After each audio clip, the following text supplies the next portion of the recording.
Hello everyone, thanks for being here. My name is Ece Altınbaşak. I'm a PhD candidate in design and a Fulbright Fellow at North Carolina State University. I've been also working as an economic development analyst at the Kennan Institute for the last few months. So today I will be talking about the project that I've been working on, which is titled A Vision for Wilson Creative Zone,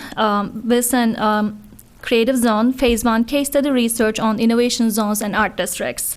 So Downtown Development Office of the City of Wilson was interested in creating an creative zone and partnered with the NCGrowth to research and identify some of the successful cases throughout the world that used art and technology as an economic catalyst. So through merging art, technology, and innovation in one zone and developing a hybrid of an arts and innovation districts, Wilson might be the first one to do this, as there are not really cases out there functioning as both. So the purpose of this research was to provide recommendations on the use of physical space, including types of businesses, characteristics and strategies, to help putting a strategic plan for an innovation and art-driven zone to create a welcoming, functional, vibrant space for Wilson. So this project focused on a case study research to explore and identify patterns, processes, and relationships through collecting detailed information and data on innovation and art zones and identifying the common patterns of aspects among successful cases. So there have been 4 cases under art districts, and 3 cases under innovation zones have been identified and analyzed as successful cases. So I will start with innovation zones. So in most general terms, innovation zones are areas where leading-edge anchor institutions and companies cluster and connect with startups, business incubators, and accelerators. And our first successful innovation zone case is at 22 Barcelona, which is located in Spain. So founded in 2000, this zone, This project, 22 Barcelona, is one of the city of Barcelona's main economic development and business projects, aiming to transform the Pobla Nou, which is a neighborhood, into a scientific, technological, and cultural district. And it has been contributing contemporary spaces for the strategic clustering of intensive, knowledge-based activities within a mixed-use development type to make the city one of the main innovation and knowledge economies in the world. So this project can be considered as the most important and successful plan of an urban transformation with a high real estate potential and 180 million euros public investment of infrastructure plan. So the coexistence of innovative and dynamic companies with local district ones, such as shopping, small workshops, and service sector, help configure a rich productive fabric in this city. So this environment favors the synergy and the processes of innovation in general. So this district consists of 5 main industry clusters, which are information and technology, computer technology, biomedical, energy, design, and media. And where the main uses, physical uses, are designed for innovative companies, service sectors, shopping, institutions, technological centers, incubators, for spaces for entrepreneurs, dissemination spaces, and residences.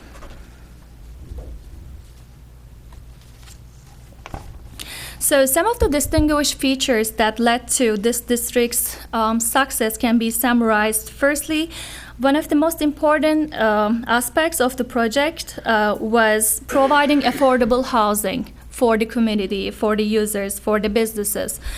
And one other important aspect was offering various spaces for sale or net rent for innovative small and medium-sized companies or large corporations, as well as flexible transition spaces for developing companies to help promote a move to the district itself.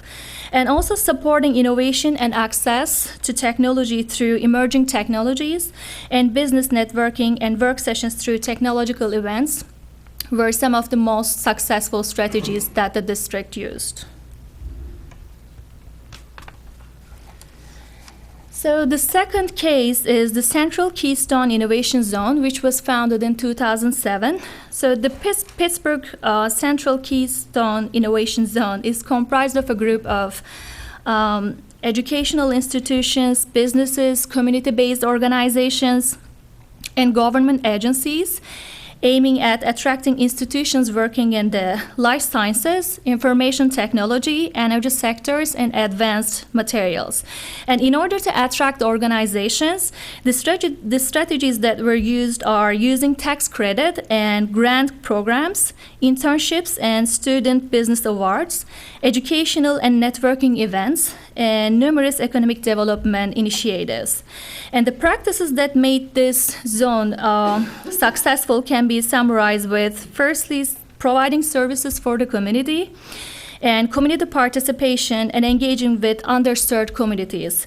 So maintaining its efforts in the district, this project altered its focus to Homewood, which was widely considered to be one of the city's most distressed neighborhoods, with a high rate of vacant and abandoned properties. So the district officials were in discussions and in contact with the Homewood community and leaders to decide how to rebuild economic development in their community. So community participation was one of the most important factors that led to their success. And also education and workforce development. The internship programs that focus on student-led businesses help them to ensure that there is workforce development in the community.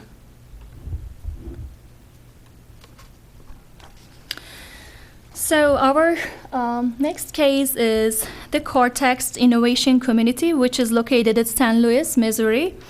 So founded in 2002, the Cortex Innovation Zone was previously a privately owned, aging industrial area that was built and designed in order to develop an innovation zone with various partners.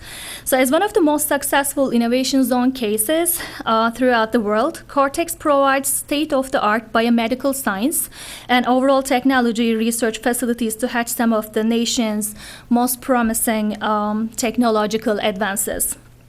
And the district is focused on fostering bioscience and technology research and providing a space for associated businesses to develop and flourish in the zone. So this district is not only expanded as a place for research and technology alone, but also as a mixed-use development which links retail and residentials. So therefore, one of the most important aspects of Cortex Innovation Zone was creating a mixed-use innovation community through filling the zone up with not only technology buildings, but also integrating with retail, integrating with residential, so that people are able to work to where they work and are able to stay in the district and also dine in the evening. So also this zone provided innovative financing, as the district was designated as a tax increment financing district, TIF, in the city, which provided a funding mechanism to shape development the district. And lastly, one other important strategy that this district was used was the focus on minorities. So as part of the TIF agreement, the community was required to include minority-owned and women-owned businesses, enterprises in development, and project teams, contacts, and purchases. So projects constructed in the district must ensure workforce diversity by including minorities, women, city residents, and apprentices enrolled in local training programs. So, as for the art districts, so in most general terms, art districts are areas where places of cultural consumption is created through art and craft-oriented places and used as an economic development catalyst. And our first art district case is the Lowertown Art District. So being known as one of Paducah's oldest and significantly historic residential neighborhoods, Lowertown is mostly famous for its award-winning artist relocation program. So as the most important feature of the Lower Town Art District, this artist relocation program can be described as a strategy for recruiting artists to revitalize in historic homes while continuing their own careers in creating art through certain incentives.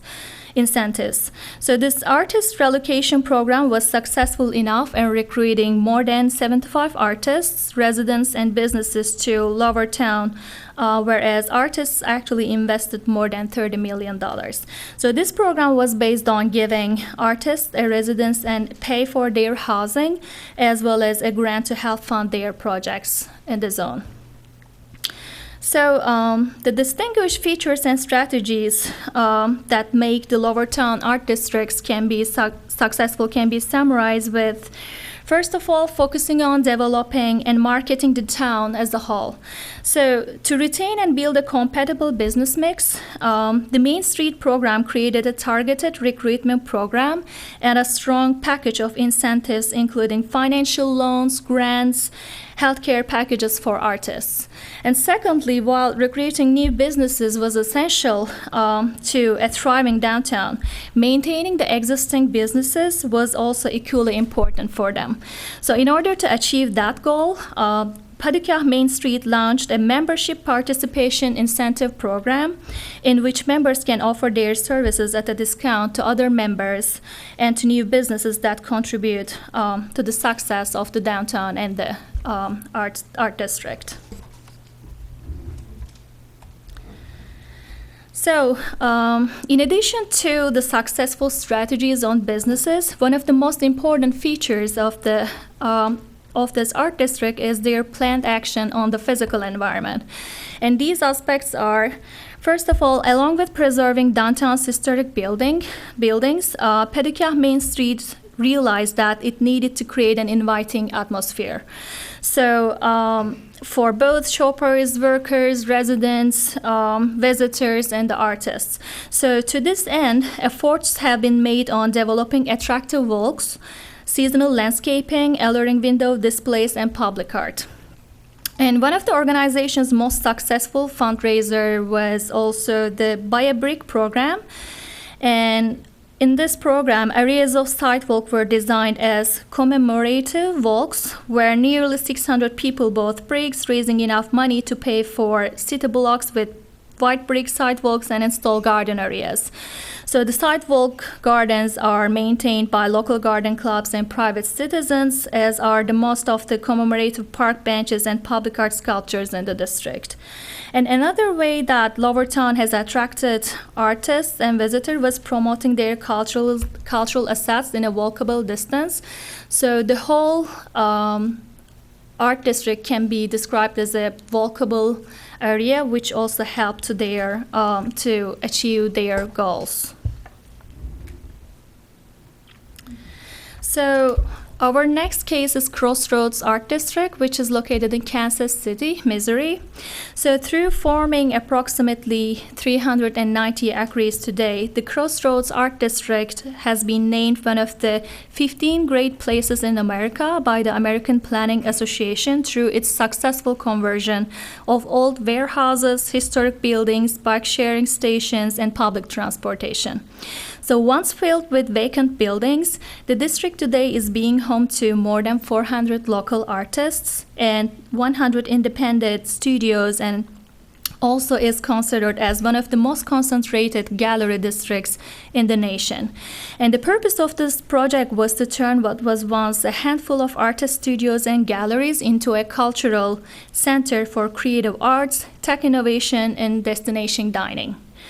So while the main uses of the district are based on arts, entertainment, event spaces, food and drink, retails, and services, the major physical spaces are galleries, decorative object stores, design store, restaurants, artist studios, architectural firms, advertising agencies, and live music venues.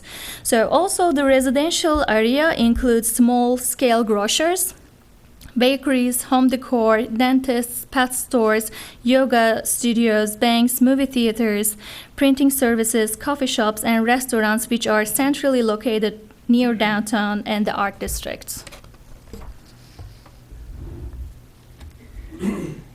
The distinguished features of the Crossroads Art District, which also led to its success, can be summarized with mixed-use neighborhood with a multitude of amenities, strategic creative district expansion policies, implementing distinctive wayfinding signage in the area, improving streetscape through the use of tax increment finance plan, which was aimed as a means to finance public investment into the project to improve the aesthetic feeling of the crossroads, such as improvements in lighting, street paving, and sidewalk construction as noticeable upgrades.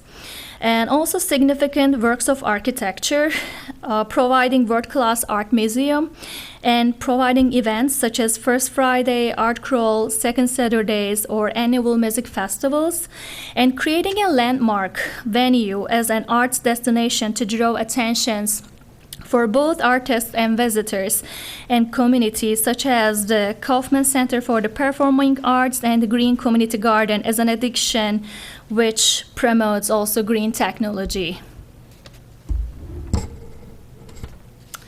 So our next case is Downtown Peculiar Arts and Cultural District, which is located in Peculiar, Missouri. So being located 25 miles south of Kansas City and covering approximately 75 acres within the center of Peculiar today, this art and cultural district started as a nonprofit corporation and has gotten to a point where it was recognized as a successful art district. That Missouri Arts Council presented the Downtown Peculiar Arts and Cultural District with its 2015 Creative Community Award. So although Peculiar is a small town, one of the greatest advantages of the city was its location through being near enough to Kansas City, which is also considered as the metro area.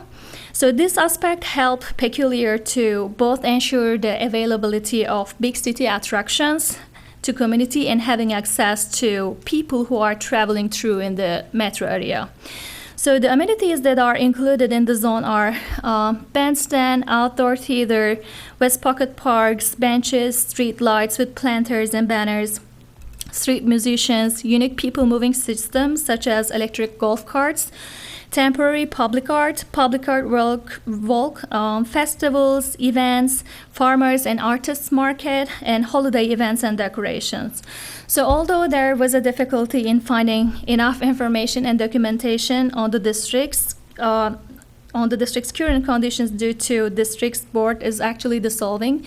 They have just announced that the district is dissolving recently. So most of the distinguished factors that led to this district's accomplishments in the past 9 years seem to be based on providing social spaces for social, artistic, and educational activities for the community. So these aspects are events that offer entertainment, mostly with free admission to public, and classes, public art programs, and workshops. So the Avenue of the Arts is, our next case is the Avenue of the Arts, which is located in Grand Rapids in Michigan. So the Avenue of the Arts is a neighborhood title for the South Division Commercial Corridor, which includes residential, commercial, and nonprofit groups working together. So the purpose of the avenue was to serve the artistic happenings going on in the community and bring renewed attention to the area while building an economy of art and a place where businesses and residents can build permanence and sustain. So the avenue is now home to 65 storefront businesses and nonprofits, more than 600 artists, 300 students, and 189 volunteers. So the main physical uses of the avenue can also be listed as headquarters for the Avenue for the Arts, offices for learning lab interns who facilitate all kind of avenue events, so gallery space showcasing local artists, education and information spots where avenue newcomers can get more information about the zone, a community meeting space, a park, live and work units, parking lots, businesses, And these businesses can be also listed as retail and galleries, social services and nonprofits, housing and real estate offices, food and drink, education facilities, and services.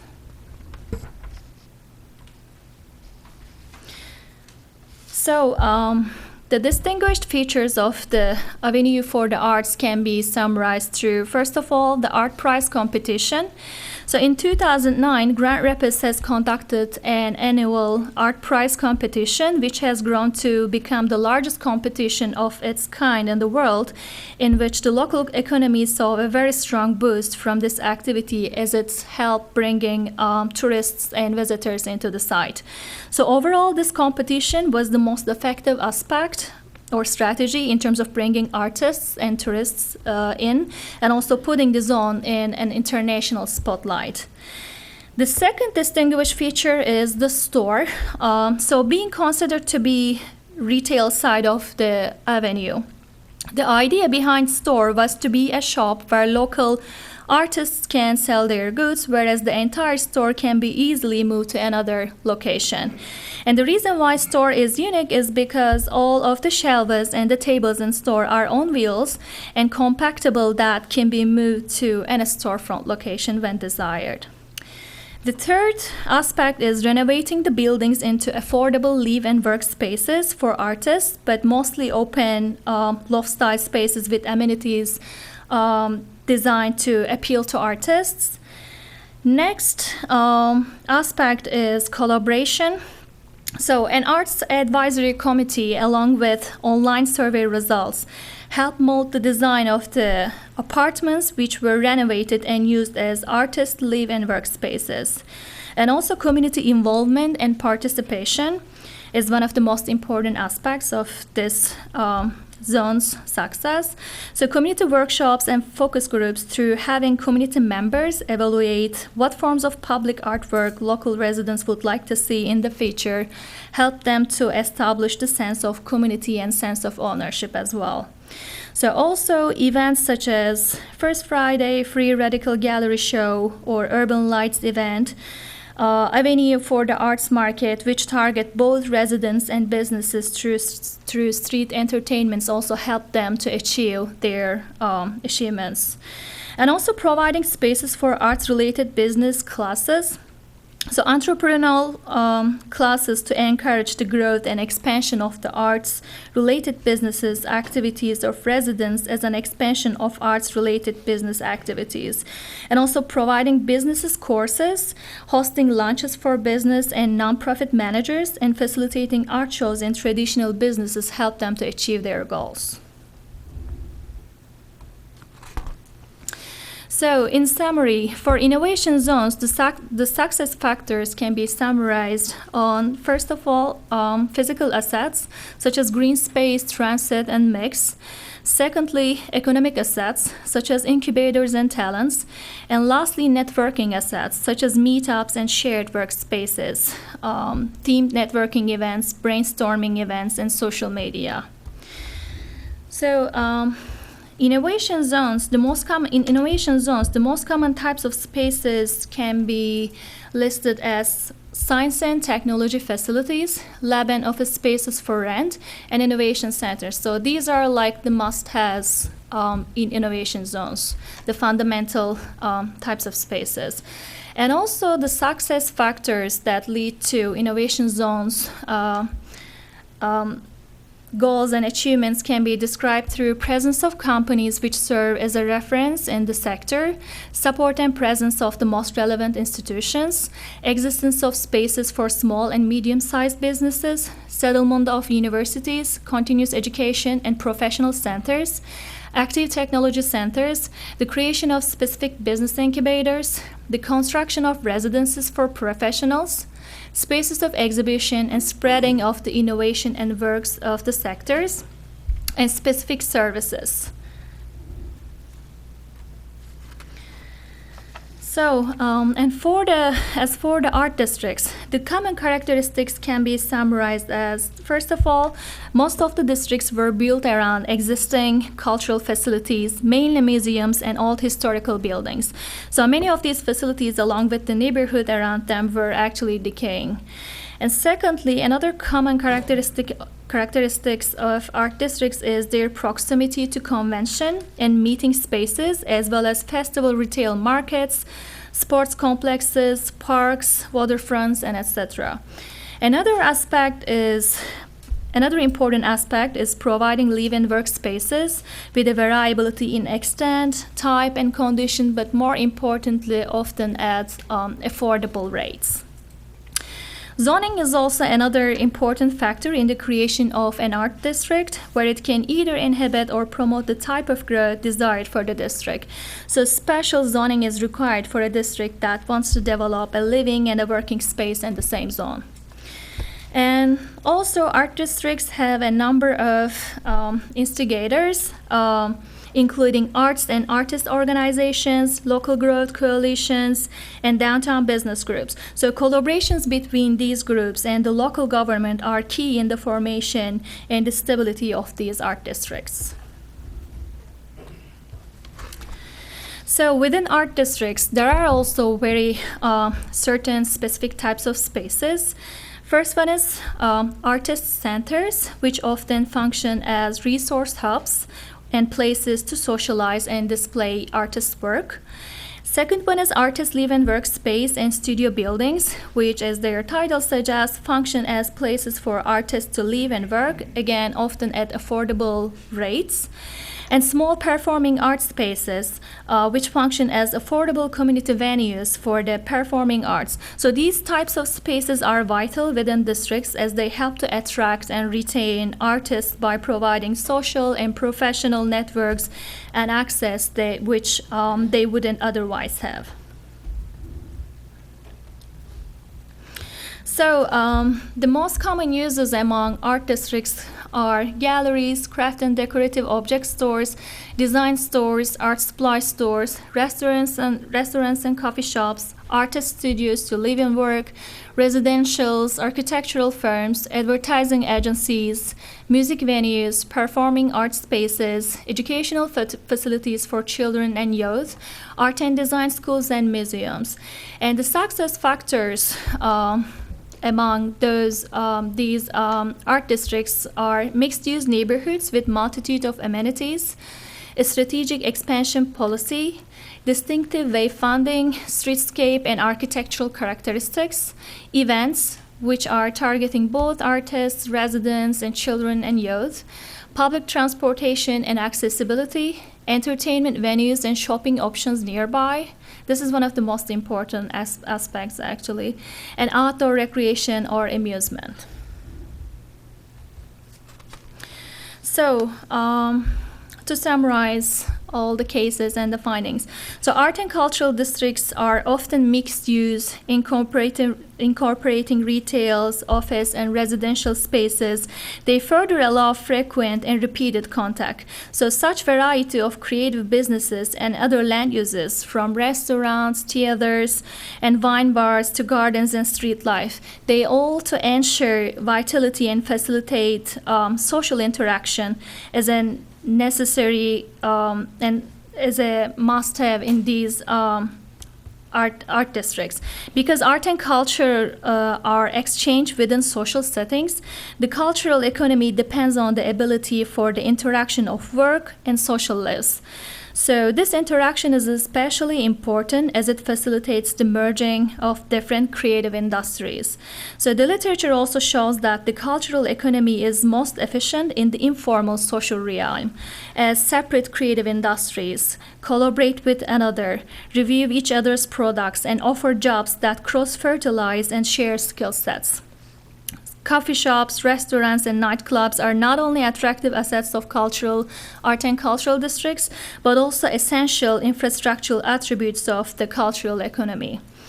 So, according to the analysis of the case studies, city profile, and review of literature, following facilities might be potentially useful for Wilson Creative Zone art phase, as they typically are involved in successful art and cultural zones and do well successful in these zones. So these are performance spaces, museums, galleries, art studios, design stores, craft stores, art supply stores, arts-related retail shops, restaurants and coffee shops, colleges for the arts, art and design schools, educational facilities for young children to also bring more of a young generation to the site, music or media production studios, dance studios, and libraries. So, since the presence of companies and relevant institutions which serve as a reference in the sector is a crucial aspect of innovation zones. Businesses that are related to manufacturing, retail trade, healthcare, and construction also be potentially useful for Wilson's creative zone. And additionally, analysis of the case studies and review of literature show that the most important strategy to bring tourists and visitors into the zone is marketing the events and festivals that take place in the zone. Also, creating an inviting atmosphere for artists, residents, and visitors, and making the site accessible from various directions for everyone are also important factors to be considered in the design phase as well.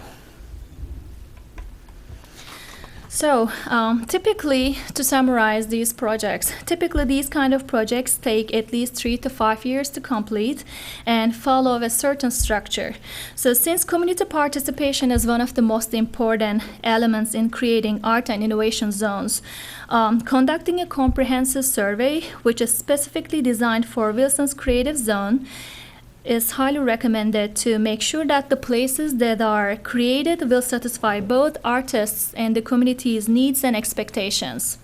So this idea is also essential for the technology and innovation phase of Wilson's creative zone, as it is very important to attract companies and individuals through providing what innovative companies, startups, entrepreneurs, and young professionals need and want. So, applying a participatory approach within this process is also helpful to draw community's attention to the project and establish the sense of ownership, sense of community, which will potentially lead to an increase in bringing more people to downtown, as they will feel valued and listened in this decision-making process.